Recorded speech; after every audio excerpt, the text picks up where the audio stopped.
લીચીના સીડ્સને આપણે સાફ કરીને 3 દિવસ સુધી પાણીમાં પલાળી રાખવાના અને પાણી રોજ બદલાવાનું અને પછી એક ડેમ્પ ક્લોથમાં એમને બધા મૂકી દેવાના અને પેક કરીને એક પ્લાસ્ટિક બેગમાં મૂકીને ડાર્ક પ્લેસ પર કબાટ જેવી જગ્યાએ મૂકી દેવાના અને પછી 2 વીક્સ પછી આપણે જોશું તો બધા સીડ્સ જર્મિનેટ થઈ ગયા હતા અને પછી બધા સીડ્સને આપણે 2 મેથડથી ઉગાડવાની ટ્રાય કરશું.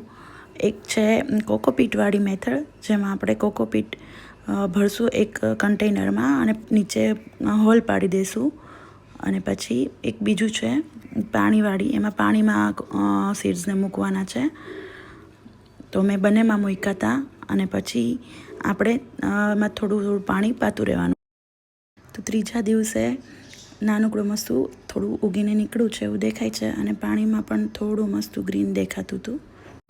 પછી ડે વાઇઝ મેં થોડા દિવસે વિડીયો ઉતાર્યો હતો અને પછી એમાં મૂક્યો છે.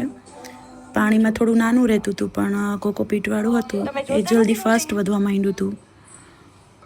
પછી ડે 9 છે, એમાં જો કેટલું પિંક લીવ્સ દેખાય છે, થઈ ગયા છે, મોટા બધા થઈ ગયા. ડે 12માં તો,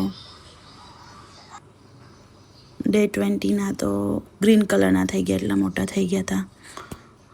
અને પછી 1 મહિના જેવું થઈ ગયું તો આટલા બધા થઈ ગયા છે, મોટા પાંદડા.